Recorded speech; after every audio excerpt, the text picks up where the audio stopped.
Hello guys, welcome back to Satya classes. तो ये video आप लोग के लिए बहुत ही ज़्यादा इंपॉर्टेंट होने वाला है, क्योंकि आज हम इस वीडियो में करने वाले हैं क्लास 12 फिजिक्स के टॉप 50 मोस्ट इंपॉर्टेंट एमसीक्यूज। अगर आप लोग भी बोर्ड एग्जाम देने जाने वाले हो और इस वीडियो को कंप्लीट देख के जाते हो, जितने भी क्वेश्चन है अगर आप ट्राई करो कि आप उसे खुद ही सॉल्व करो, क्योंकि ये क्वेश्चन काफ़ी ज़्यादा इंपॉर्टेंट है और इस टाइप के क्वेश्चन भी बोर्ड एग्जाम में आपको जो है देखने को जरूर मिलेंगे। तो आप ट्राई करो कि सारे के सारे क्वेश्चन जरूर से जरूर सॉल्व करो, क्योंकि ये आपके बोर्ड एग्जाम के लिए बहुत ही ज़्यादा इंपॉर्टेंट होने वाला है। तो ज्यादा हम टाइम वेस्ट नहीं करते, हम बढ़ते अपने पहले क्वेश्चन की तरफ।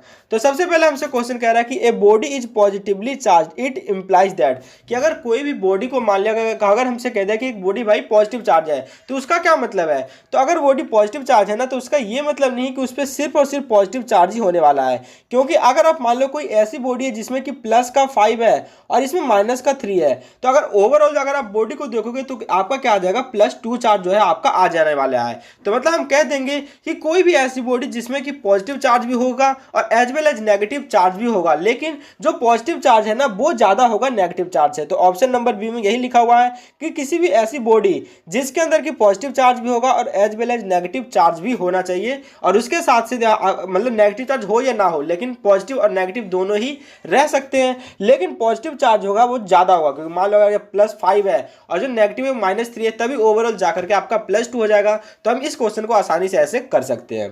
फिर नेक्स्ट हमारे पास है कि इन ए रीजन ऑफ कांस्टेंट पोटेंशियल, मतलब मान लो अगर आपके पास कोई भी एक रीजन है जहां पर पूरे का पूरा पोटेंशियल जो है वो कांस्टेंट है, तो अगर कोई भी ऐसा सरफेस, कोई भी ऐसा रीजन जहां पर आपका जो है पोटेंशियल जो है वो कांस्टेंट रहता है, तो वहां पर जो है इलेक्ट्रिक फील्ड जो है ना वो आपकी कितनी हो जाती है, वो 0 हो जाती है। तो सेकंड का ऑप्शन नंबर बी आपका करेक्ट हो जाएगा।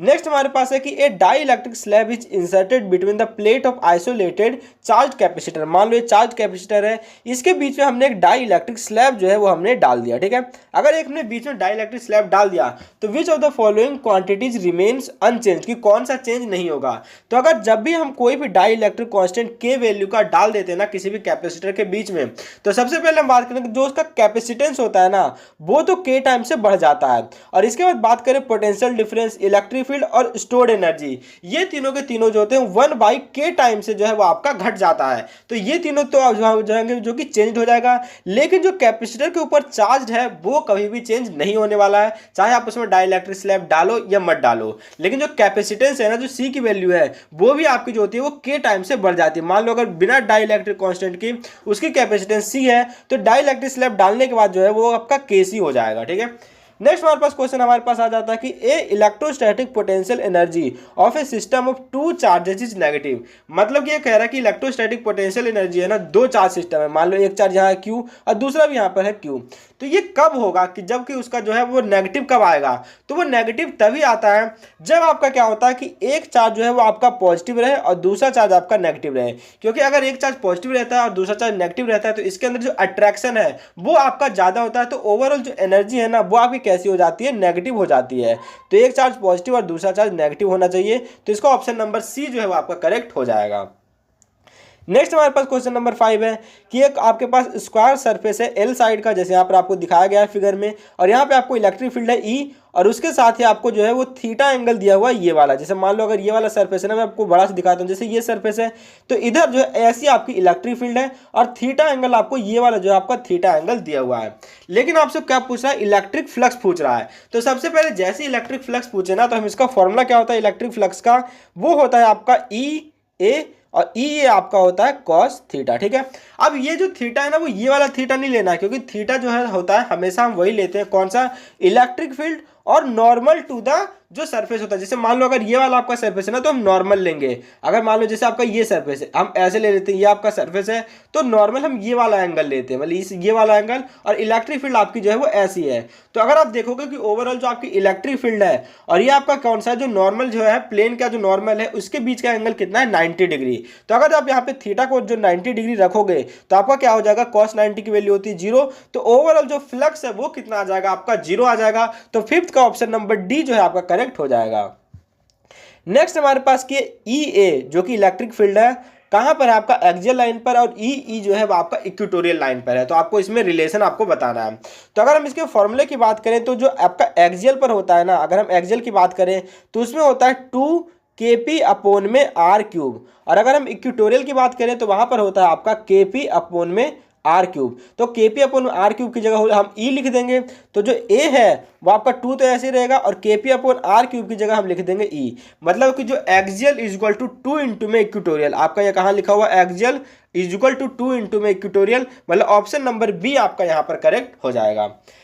नेक्स्ट हमारे पास question number 7, on moving a charge of 20 coulomb by 2 centimetre, कि 20 कूलम चार्ज है 2 सेंटीमीटर मूव करते हैं और उस पर वर्क कितना लगाते हैं 2 जूल, तो पोटेंशियल डिफरेंस आखिरकार उसके बीच में क्या होने वाला है। तो पोटेंशियल एनर्जी का फॉर्मूला अगर हम देखें, मान लो अगर ए टू बी हम जाते हैं, मान लो ये ए है और ये बी है, ए टू बी जाते हैं, तो पोटेंशियल आपका डिफरेंस क्या हो जाएगा, potential at B minus potential at A is equal to work done upon में आपका आ जाएगा चार्ज। अब आपको क्या क्या गिवन है, आपको यहाँ पर जो है आपको क्या गिवन है, आपको यहाँ पे वर्क डन गिवन है 2 जूल, तो हम यहाँ पे रख देंगे 2 जूल। चार्ज आपको दिया हुआ है 20 कूलम, जब आप से डिवाइड करोगे तो आपका 0.1 वोल्ट जो है आपका आ जाएगा। तो ऑप्शन नंबर ए आपका जो है यहाँ से करेक्ट हो जाएगा। फिर नेक्स्ट हमारे पास क्वेश्चन नंबर 8 है कि if the resistance of conductor आपको दिया है 5 ohm at 50 degree Celsius and 7 ohm at 100 degree Celsius, तो आपको कोफिशिएंट ऑफ रेसिस्टेंस बताना है। तो इसका एक फॉर्मूला होता है, अगर आपने 3rd चैप्टर पढ़ा होगा, resistance at time T is equal to resistance at time 0। अगर इसको अब हम मल्टीप्लाई कर देते हैं 1 प्लस में अल्फा डेल्टा टी, तो डेल्टा टी अगर आप यहाँ पर देखोगे तो वो आपका यहाँ पर आ जाता है। अगर आप इस पूरे फॉर्मूले में इन सब कुछ को पुट करो, रेसिस्टेंस वगैरह को पुट करो, तो ओवरऑल जो आपका जो है कैलकुलेशन आप इसे कर लोगे, मुझे पता। तो इसमें कैलकुलेशन करवाना यहाँ पर उतना ज़्यादा नहीं है, आप इसे एक बार कैलकुलेट जरूर करोगे। जब पूरे अच्छी तरीके से इसे कैलकुलेट कर लोगे ना, तो आपका आंसर जो है वो कंप्लीटली आपका यहाँ पर आ जाएगा, और वो आपका आ जाएगा 0.013 पर डिग्री सेल्सियस जो है आपका आंसर आ जाएगा। नेक्स्ट हमारे पास है to draw the maximum current from the combination of cell, how should the cell is group. मतलब आपको मैक्सिमम करंट चाहिए तो आपको कैसे लगाना है, पैरेलल में लगाओगे, सीरीज में लगाओगे, मिक्स्ड में लगाओगे, या फिर depend upon the relative value of internal और एक्सटर्नल रेजिस्टेंस। बिल्कुल, मतलब अगर हमें मैक्सिमम करंट चाहिए ना, तो हम ऐसे नहीं करेंगे कि सारे के सारे हमने पैरेलल में लगा दिए, सारे हमने सीरीज में लगा दिए। वो इस बात पर डिपेंड करता है कि आखिरकार जो है ना उसकी वैल्यू क्या है। जैसे मान लो अगर ये आपका सेल है तो इसमें भी कुछ इंटरनल रेजिस्टेंस होगा, और जो बाहर जितने भी एक्सटर्नल रेजिस्टेंस है उनकी वैल्यू को देखने के बाद हम फिर पता करेंगे कि आखिरकार हम उसे किस तरह से लगाएंगे। तो इसका ऑप्शन नंबर डी जो है आपका करेक्ट हो जाएगा। नेक्स्ट है कि sensitivity of potentiometer can be increase by. तो अगर आपको ना लेंथ के हिसाब से अगर हम देखते हैं कि अगर आपको पोटेंशियोमीटर की सेंसिटिविटी इंक्रीज करनी है, तो जितना ज़्यादा पोटेंशियोमीटर जो वायर है उसकी लेंथ जितनी ज़्यादा होगी, सेंसिटिविटी जो है उतनी ज़्यादा होगी, क्योंकि उतना ज़्यादा ही मतलब कि आप बहुत ही बिल्कुल एक्यूरेट वैल्यू जो है वो आप पता कर पाओगे। तो इसीलिए जितना ज़्यादा जो लेंथ बढ़ते जाता है तो उसकी सेंसिटिविटी जो है वो भी उतनी ज़्यादा बढ़ते जाती है। तो ऑप्शन नंबर आपका यहाँ बी है कि increase the length of the potentiometer, उसके हिसाब से आपकी सेंसिटिविटी भी बढ़ जाएगी। नेक्स्ट हमारे पास कि 40 इलेक्ट्रिक बल्ब है जिसे हमने सीरीज में कनेक्ट किया 220 वोल्ट के साथ। एक बल्ब को हमने फ्यूज्ड कर दिया और अब जो हमारे पास कितने बच गए, 39 बल्ब बच गए। अब उसे हम सीरीज में हम फिर से लगाते हैं, तो आपको इल्यूमिनेशन बताना है, मतलब किसके अंदर जो है वो ग्लो जो है वो ज़्यादा होगा, मतलब कौन से सा जो बल्ब है वो ज़्यादा तेज चमकेगा। तो आपको अगर पता होगा कि आपको जो है, अगर हम देखते हैं कि जो दोनों के दोनों कॉम्बिनेशन कैसे हैं, सीरीज का कॉम्बिनेशन है, तो जो आपका जो एच होता है ना वो रेसिस्टेंस के कैसा होता है, इन्वर्सली प्रोपोर्शनल होता है। मतलब अगर हम बात करें कि अगर 40 बल्ब है तो 40 बल्ब का जो रेसिस्टेंस जो है वो ज़्यादा आएगा, अगर ये ज़्यादा है तो आपका जो ग्लो है वो कम होगा, और अगर हम 39 बल्ब की बात करें तो उसका रेसिस्टेंस कम होगा एज कम्पेयर टू 40 बल्ब, तो उसका जो एच है वो आपका जो है वो ज़्यादा होने वाला है। यानी जो 39 बल्ब को अगर हम सीरीज में लगाते हैं तो उसके अंदर जो है वो ज़्यादा ग्लो होने वाला है। तो जैसे कि मोर विद 40 बल्ब नहीं, more with 39 bulb than with 40। तो ऑप्शन नंबर बी आपका यहाँ पर करेक्ट हो जाता है, क्योंकि मैंने बता दिया कि आपका रिलेशन क्या है। नेक्स्ट हमारे पास की दो रेसिस्टर है ए एंड बी, जिसका रेसिस्टेंस है R A and R B, और आर बी जो है आर ए से ज़्यादा है। रेसिस्टिविटी की बात कर रहे हैं तो उसका जो एक मटेरियल का रो ए है और दूसरा का रो बी है। तो अब आपको बताना है कि आखिर उसमें क्या रिलेशन होने वाला है। तो आपको मैं बता दूं कि रेसिस्टिविटी जो है ना वो दो चीज़ों पर डिपेंड करती है। एक तो डिपेंड करती है मटेरियल के ऊपर कि किस टाइप का मटेरियल है। अगर मान लो कि कॉपर है, अगर दोनों कॉपर वायर ही है तो उसकी रेसिस्टिविटी सेम होगी, लेकिन अगर एक कॉपर है एक आपका एल्यूमिनियम है तो दोनों की रेसिस्टिविटी अलग होने वाली है। और दूसरा जो डिपेंड करता है वो डिपेंड करता है टेम्परेचर के ऊपर। तो यही दोनों ऐसे फैक्टर हैं जो कि रेसिस्टिविटी रेसिस्टिविटी को चेंज करता है, इसके अलावा कोई और दूसरा फैक्टर रेसिस्टिविटी को चेंज नहीं करता है। अगर हम देखेंगे तो हम इस तरह से आसानी से नहीं बता सकते हैं, मतलब इसके अंदर जो है आपका जो है अगर हम insufficient information to predict relation, मतलब इसके अंदर इतनी इंफॉर्मेशन है ही नहीं कि हम उसे प्रिडिक्ट कर सकें, क्योंकि हम रेसिस्टेंस के जरिए रेसिस्टिविटी का रिलेशन हम पता नहीं कर सकते हैं, क्योंकि रेसिस्टिविटी होती है वो दो चीज़ों पर ही डिपेंड करती है, एक मटेरियल के ऊपर और एक टेम्परेचर के ऊपर। उन दोनों चीज़ के बारे में हमें यहाँ पर नहीं बताया है, इसलिए हम कह देंगे कि हमारे पास जो है इनसफिशिएंट इंफॉर्मेशन है। तो 12 का ऑप्शन नंबर डी करेक्ट हो जाएगा। नेक्स्ट हमारे पास है कि किरचॉफ्स फर्स्ट लॉ हमारे पास है कि sum of current at a junction जो होता है वो हमेशा जीरो होता है। तो और ये किस चीज के साथ ये इसका जो जो है कंजर्वेशन है वो किस बेस्ड पर है, conservation of charge, energy, momentum या फिर एंगुलर मोमेंटम। तो इस ये जो है ना, अगर मान लो जैसे ये आपके पास ऐसे है आपके, तो ये जो सेंटर पर जो है ना वो सम हमेशा क्या होगा आपका जीरो आने वाला है। तो वो किस बात पर डिपेंड करता है, चार्ज, कंजर्वेशन ऑफ चार्ज पर जो है वो किरचॉफ फर्स्ट लॉ बेस्ड है।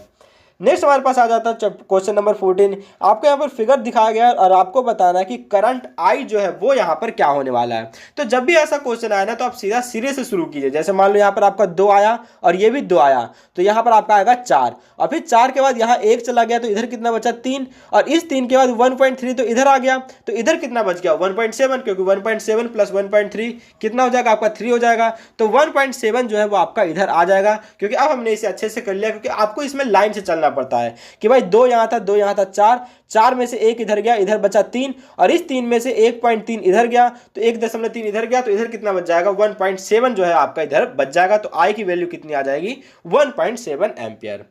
नेक्स्ट हमारे पास क्वेश्चन नंबर 15 की एक पार्टिकल है जिसका मास m है, चार्ज q है, एक मैग्नेटिक फील्ड में एंटर करता है वेलोसिटी v के साथ, तो रेडियस बताना है। तो इस रेडियस का डायरेक्ट फॉर्मूला जो होता है, जो कि सभी को याद रहता है, जो डायरेक्ट फॉर्मूला क्या है mv/में QV, ठीक है। लेकिन आप इसे ऐसे कर सकते हो कि F जो होता है वो QVV के बराबर होता है, और अगर इसके मोमेंटम की बात करो तो mv²/r होता है, सेंट्रीपिटल फोर्स जो है।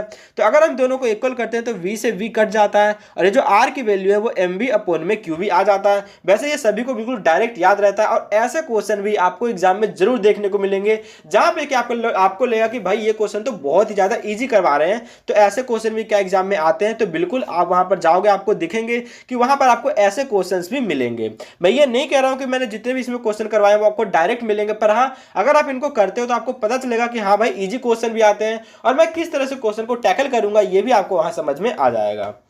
नेक्स्ट हमारे पास क्वेश्चन नंबर 16 की मैग्नेटिक फील्ड इंटेंसिटी दी हुई है ऑफ ए कॉइल 50 टर्न, मतलब n दिया हुआ है। मतलब कोई भी क्वेश्चन करते हो ना तो ऐसे क्या करो, जैसे रेडियस, फिर रेडियस कितनी है मतलब 0.5 मीटर है, तो मतलब कि r की वैल्यू दी गई है, मतलब रेडियस दिया हुआ है, स्मॉल r लिख देते हैं। और करंट जो है वो आपका कितना है 2 एम्पियर, मतलब हमें n दिया हुआ है, रेडियस दिया हुआ है और करंट दिया हुआ है, और हमें निकालना क्या है मैग्नेटिक फील्ड इंटेंसिटी हमें निकालनी है। तो मैग्नेटिक फील्ड इंटेंसिटी का फॉर्मूला जो है सेंटर पर क्या होता है μ0I n/में आपका कितना आ जाता है 2r जो है आपका होता है, और ये होता है मैग्नेटिक फील्ड आपकी कितनी होती है मैग्नेटिक फील्ड इंटेंसिटी। अब ये देखो I आपको गिवन है, ठीक है, n आपको गिवन है, r आपको गिवन है, और μ0 तो आपको पता ही कितना होता है 4 पाई इंटू में 10⁻⁻⁷। जब सबको पुट करोगे, एक बार इसे सॉल्व करोगे, तो इसका option number B that is 1.25 into 10⁻⁻4 tesla जो है आपका आ जाएगा। नेक्स्ट हमारे पास क्वेश्चन नंबर 17 कि एक मूविंग कॉइल गैल्वेनोमीटर है, n नंबर ऑफ टर्न्स हैं, जिसका एरिया ए है, करंट आई है, तो आपको मैग्नेटिक फील्ड बताना है इज रेडियल। द टॉर्क आपको बताने की टॉर्क ऑन द कॉइल क्या होने वाला है। तो टॉर्क का क्या होता है, टॉर्क इक्वल टू होता है mb साइन डेल्टा, हम लिख सकते हैं mb साइन थीटा हम लिख देते हैं, ठीक है, mb साइन थीटा होता है। तो यहाँ पे हम लिख सकते हैं टॉर्क इक्वल टू, अगर आपको मैक्सिमम आपको टॉर्क चाहिए ना तो उसमें क्या होता है कि थीटा होता है 90, अगर हम थीटा 90 रखेंगे तो साइन 90 की वैल्यू हो जाएगी 1, आपका क्या बच जाएगा mb को हम ऐसे भी लिख सकते हैं NIAB भी हम लिख सकते हैं, क्योंकि m इक्वल टू आई होता है और n जो होता है वो आपका नंबर ऑफ टर्न को शो करता है। अगर आप इसमें ऑप्शन मिलाते हो तो option number D that is NABI यहाँ पर आ जाएगा।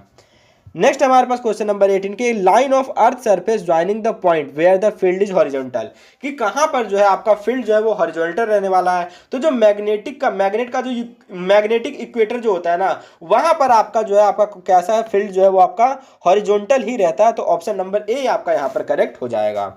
नेक्स्ट हमारे पास है क्वेश्चन नंबर 19 कि at a certain place horizontal component is √3 times the vertical component, तो एंगल ऑफ डिप बताना है। तो एंगल ऑफ डिप का फॉर्मूला सबसे पहले हम लिखेंगे। एंगल ऑफ डिप का फॉर्मूला क्या होता है, हम लिखेंगे tan delta is equal to जो आपका क्या होता है वर्टिकल कंपोनेंट और जो आपका होता है हॉरिजॉन्टल।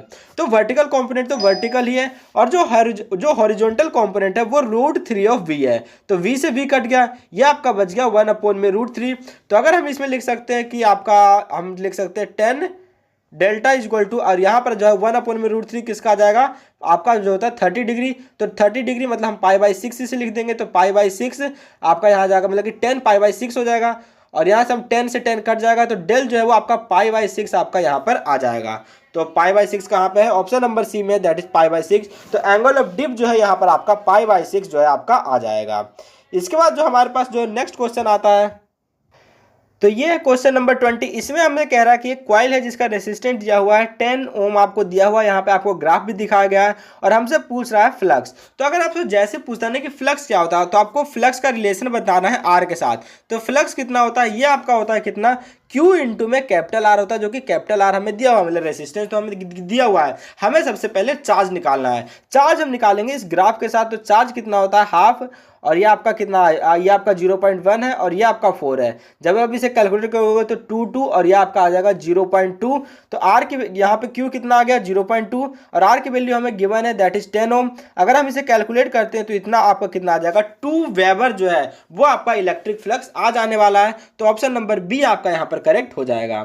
नेक्स्ट हमारे पास जो है आपका 21 है। 21 में हमका हमारा कह रहा है कि 2 सोलेनोइड है जिसका क्रॉस सेक्शन एरिया जो है आपको बताना, और लेंथ है, और नंबर ऑफ टर्न जो है वो 1:2 है दोनों का, जो लेंथ है और नंबर ऑफ टर्न है दोनों। तो आपको सेल्फ इंडक्टेंस का आपको क्या बताना है, रेशियो बताना है। तो अगर आप सेल्फ इंडक्टेंस का फॉर्मूला देखोगे ना तो एल जो है, अगर हम सिर्फ प्रोपोर्शनैलिटी देखते हैं एन के साथ, तो वो होता है n² अपॉन में एल के आपका जो है प्रोपोर्शनल होता है। तो अगर आप यहाँ पर रखते हो एन को भी रखते हो 1/2, तो यहाँ पे हम 1/2 और इसको भी हम रखेंगे 1/2 और एल को भी हम रख देंगे 1/2। जब इसे कैलकुलेट करोगे तो आपका कितना आ जाएगा 1/4 ये आ जाएगा, और ये आपका कितना आ जाएगा 2, और ये आ जाएगा 1, और जो 2 2 जा 4 दैट इज 1:2 जो है यहाँ पर आपका जो है ओवरऑल कैलकुलेट करके आया that is 1:2, that is option number B है आपका यहाँ पर करेक्ट हो जाएगा। ठीक है। नेक्स्ट हमारे पास है क्वेश्चन नंबर 22 की 2 कॉइल है, उसे हमने एक पास में रखा है। The mutual inductance of a pair of coil depend upon, तो म्यूचुअल इंडक्टेंस किस बात पर डिपेंड करता है। मान लो एक कॉइल यहाँ पर है और दूसरा कॉइल जो है आपका यहाँ पर है, तो आपका इसमें क्या होता है म्यूचुअल इंडक्टेंस देखने को मिलता है। तो आखिरकार जो म्यूचुअल इंडक्टेंस है वो किस बात पर डिपेंड करता है, तो म्यूचुअल इंडक्टेंस हमेशा डिपेंड करता है कि इसकी पोजीशन, मान लो इसकी पोजीशन यहाँ है और दूसरे कॉइल की पोजीशन यहाँ है, तो ज़्यादा म्यूचुअल इंडक्टेंस नहीं होगा। पोजीशन के साथ साथ ओरिएंटेशन ऑफ द कॉइल, कि आपका जो कॉइल एक ऐसे रखा हुआ है दूसरा ऐसे रखा हुआ है, या फिर एक ऐसे रखा हुआ है दूसरा ऐसे रखा हुआ है, तो आखिर कॉइल की ओरिएंटेशन क्या है, उसकी पोजीशन क्या है, दोनों पर डिपेंड करती है। तो आपका आ जाएगा relative position and orientation of the 2 coil. तो इसका ऑप्शन नंबर बी करेक्ट हो जाएगा। नेक्स्ट हमारे पास कि एक इंस्टेंटेनियस करंट है I = 4 cos θ ω t + 5 एम्पियर, और फिर RMS वैल्यू बताना है। तो IRMS, अगर आपको IRMS की वैल्यू बतानी है तो इसकी वैल्यू क्या होती है I0/√2 होता है। तो I0 यहाँ पर क्या है कि 4 है, क्योंकि आपका जो है I0 4 है, और √2 हम √2 रखेंगे। तो जब आप इसे कैलकुलेट करोगे तो आपका आ जाएगा 2, और ये √2 2 में टूटेगा तो आपका 2√2 जो है यहाँ पर आ जाएगा, दैट इज 2√2 एम्पियर जो है वो आपका RMS वैल्यू आ जाएगा, that is option number C is correct.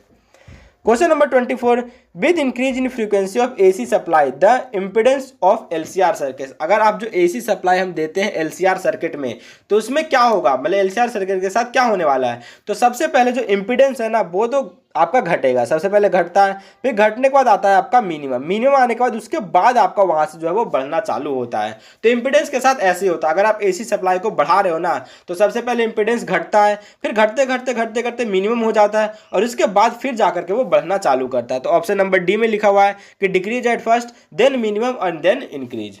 इसका आपका जो है क्वेश्चन नंबर 25 आ जाता है कि the transformer voltage induced in secondary coil of a transformer is mainly due to. तो आपको पता है कि जब भी अगर हम एक प्राइमरी कॉइल और सेकेंडरी कॉइल की बात करते हैं तो जो मैग्नेटिक फील्ड होता है ना, अगर हम मैग्नेटिक फील्ड को चेंज करते हैं तभी जो आपका प्राइमरी फ्लक्स है, प्राइमरी कॉइल से सेकेंडरी कॉइल में जो फ्लक्स जो होता है वो जनरेट होता है और उसी के साथ जो वो ट्रांसफार्मर उस तरह से चलता है। मतलब कि ओवरऑल जो है वो किस चीज़ के कारण होता है, वेरिंग मैग्नेटिक फील्ड। अगर मैग्नेटिक फील्ड में चेंज होता है तो उसी के कारण जो है आपका सेकेंडरी कॉइल में जो है वो वोल्टेज इंड्यूस्ड हो जाता है।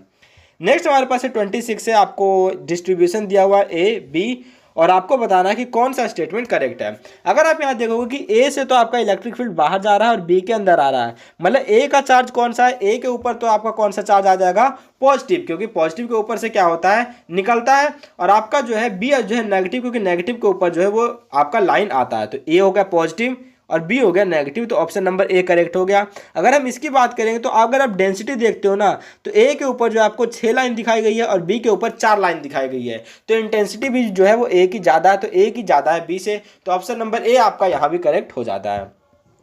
नेक्स्ट है 27 की क्वांटाइजेशन ऑफ चार्ज का क्या मतलब होता है। तो क्वांटाइजेशन ऑफ चार्ज का मतलब होता है चार्ज 1 2 3 4, मतलब इसके बीच में आपको मतलब कि 2.1 या 2.2 इस तरह से आपको जो नहीं देखने को मिलेगा वही आपका कहलाता है कि क्वांटाइजेशन ऑफ चार्ज। तो क्वांटाइजेशन ऑफ चार्ज जो है वो एक चार्ज है which is a fraction of A coulomb is not possible, मतलब इसमें जो फ्रैक्शन है ना वो चीज़ इसके अंदर पॉसिबल नहीं है। आपको डायरेक्ट मिलेगा 1 2 3 4, मतलब फ्रैक्शन जैसे 3/4 या फिर 2.1 इस तरह के जो है आपको चार्ज कभी भी देखने को नहीं मिलेंगे।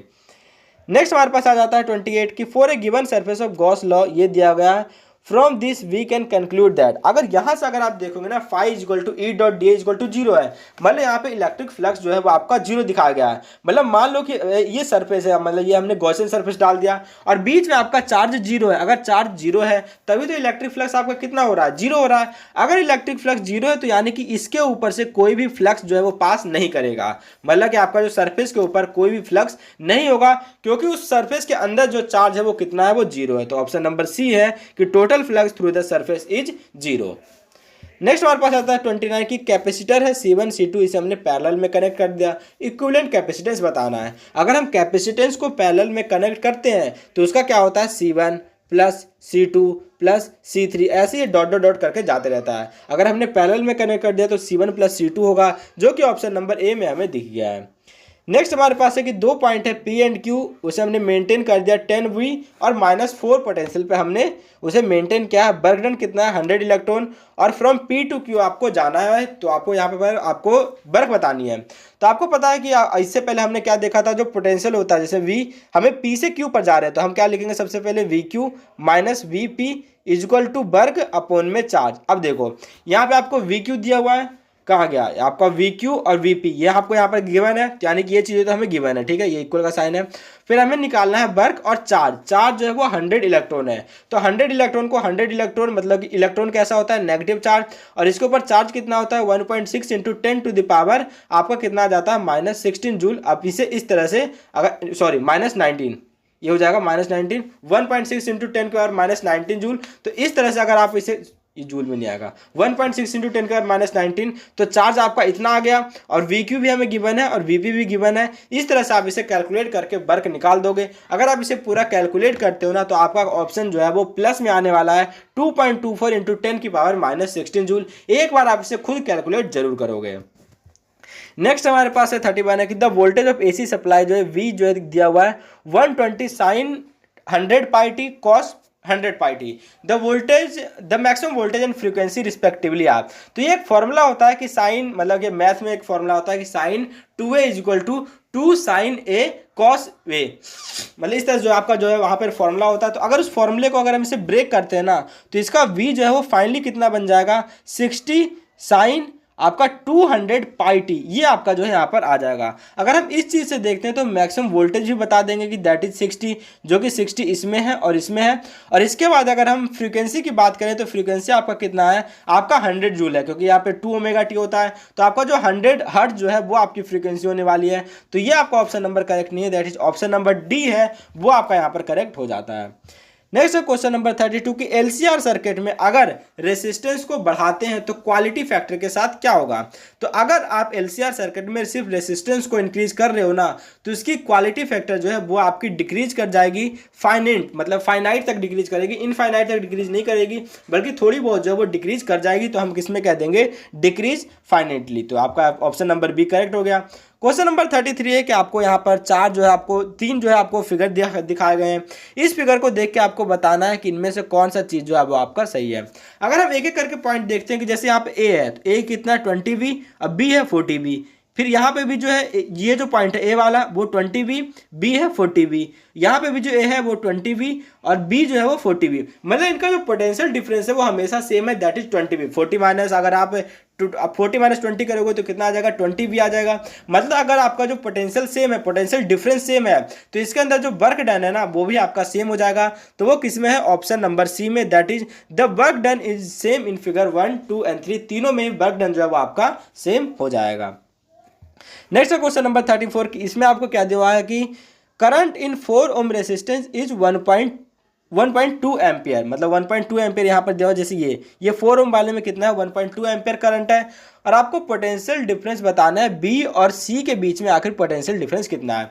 हम इसे कैसे करेंगे, मान लो 4 ओम के साथ अगर कितना है 1.2 एम्पियर जा रहा है, तो इसी के पैरेलली जो 8 ओम रेसिस्टेंस है, तो अगर रेसिस्टेंस डबल होता है ना तो उससे करंट जो है वो हाफ जाता है। तो इससे कितना करंट जाएगा, दैट इज 0.6 एम्पियर। अगर 0.6 और 1.2 दोनों मिलते हैं तो इसके अंदर कितना हो जाएगा, दैट इज 1.8 एम्पियर। तो 1.8 एम्पियर आ गया। और V इक्वल टू कितना होता है, IR। हमने जो है वो आपका करंट निकाल लिया, दैट इज 1.8 जा रहा है इससे, और इसकी रेसिस्टेंस कितने है 2। इसे कैलकुलेट करोगे तो 3.6 वोल्ट जो है वो आपका यहाँ पर पोटेंशियल जो है बी और सी के बीच में हो जाएगा। That is option number A is correct.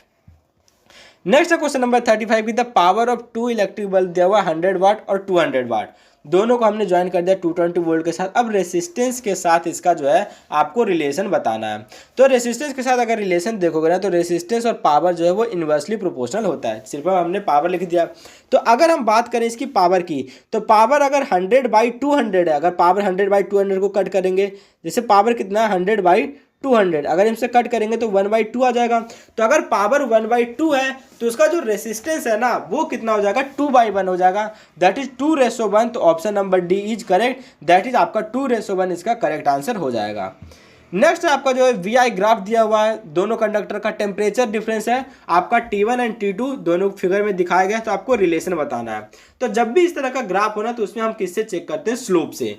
तो अगर हम स्लोप की बात करें तो T2 का स्लोप क्या है, ये। T1 का स्लोप कौन सा है, ये वाला। तो अगर आप देखोगे T1 का स्लोप जो है वो ज्यादा बड़ा है, तो जितना ज्यादा स्लोप उसकी टेम्परेचर जो है वो उतनी ही ज्यादा होगी, दैट इज T1 जो है वो T2 से बड़ा होगा। तो ऑप्शन नंबर ए जो है यहाँ पर करेक्ट हो जाएगा। नेक्स्ट क्वेश्चन नंबर 37 की drift velocity of electron is due to, कि जो इलेक्ट्रॉन की ड्रिफ्ट वेलोसिटी होती है वो किसके कारण होती है। तो जब भी हम कोई भी इलेक्ट्रिक फील्ड में मान लो हमारा कोई इलेक्ट्रॉन होता है, तो जो कंडक्शन इलेक्ट्रॉन होता है ना उसका मोशन होता है, उसका मोशन किस तरह से होता है, रेंडमली मोशन होता है। इसी के कारण जो होता है वो ड्रिफ्ट वेलोसिटी जो है वो इलेक्ट्रॉन का आता है। तो इलेक्ट्रिक फील्ड के कारण motion of conduction of electron है। तो ऑप्शन नंबर बी आपका यहाँ पर करेक्ट हो गया है।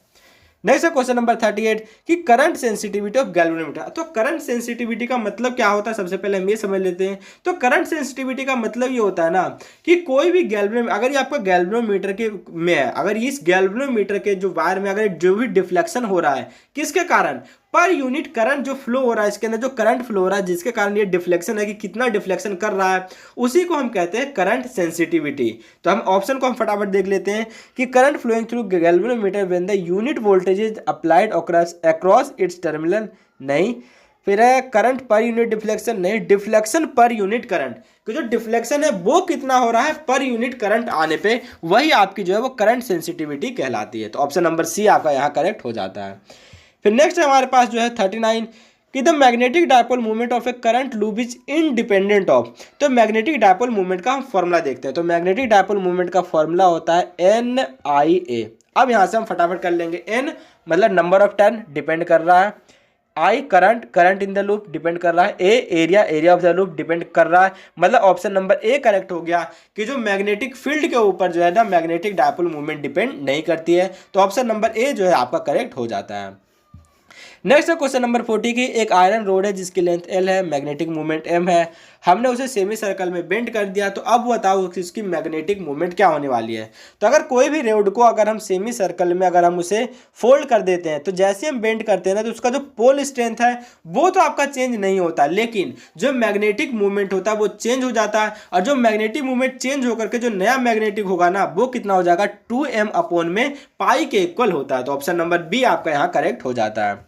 नेक्स्ट है क्वेश्चन नंबर 41 कि जो मैग्नेटिक फ्लक्स है वेबर में रेजिस्टेंस क्या है 10 ohm is varying with respect of phi आपको यहाँ पर गिवन है। तो then the current in the coil at time t is equal to 1 second. तो मतलब आपको फाई गिवन है, तो अगर हम आपको अगर D phi by D T करते हैं ना तो आपका जो है वो e आ जाता है। तो e कितना होता है D phi by D T. अगर इसको डेरिवेट करते हो ना तो आपका कितना आ जाएगा 8 और 8 के बाद आ जाएगा t और प्लस में 2, तो 8t प्लस 2 ये तो हो गया आपका e। तो करंट कितना होता है वो आपका होता है e बाई आर। e कितना है 8t प्लस में 2 और रेसिस्टेंस कितना आपका गिवन है 10 ओम। 10 ओम t हम रखेंगे 1 सेकेंड हमें गिवन है, तो t 1 रखोगे तो आपका कितना हो जाएगा 8 हो जाएगा। 8 प्लस 2 आपका हो जाएगा 10, तो 10 बाई 10 दैट इज इक्वल हो जाएगा आपका 1 एम्पियर के इक्वल हो जाएगा। That is option number D हमारा यहाँ आ गया है। नेक्स्ट हमारे पास क्वेश्चन नंबर 42 कि एक एसी सोर्स है उसे हमने कनेक्ट कर दिया रेसिस्टिव सर्किट के साथ, को कौन सा इसमें से ट्रू है। तो अगर जब भी हम एसी सोर्स को, जैसे मान लो ये आपका एसी सोर्स है, इसको हमने जा करके एक रेसिस्टिव सर्किट के साथ जो है हमने जोड़ दिया, तो इसके अंदर क्या होता है जो करंट है आई है और वी है वो दोनों के दोनों जो है वो सेम। अगर करंट इधर है तो वोल्टेज की जो फेज है वो भी इधर ही हो जाती है, मतलब दोनों के दोनों जो है वो सेम फेज में आ जाते हैं। तो current lead ahead of voltage, current lag behind voltage नहीं, current and voltage are in same phase. That is option number C आपका यहाँ भी करेक्ट हो गया है। क्वेश्चन नंबर 43 है कि आपको दो आपको वायर दिया गया है, एक ये है और एक ये है, line in the same plane, current जो है आउटर लूप में आई है, क्लॉकवाइज डायरेक्शन में है, टाइम के साथ बढ़ रही है, तो जो इंड्यूस करंट है आई अंदर वाले लूप में वो कितना होने वाला है। अगर इस वाले क्वेश्चन की बात करूं तो जैसे जैसे आई बढ़ेगा, अगर आप करंट बढ़ाते हो तो क्या होता है फ्लक्स भी बढ़ता है, ठीक है।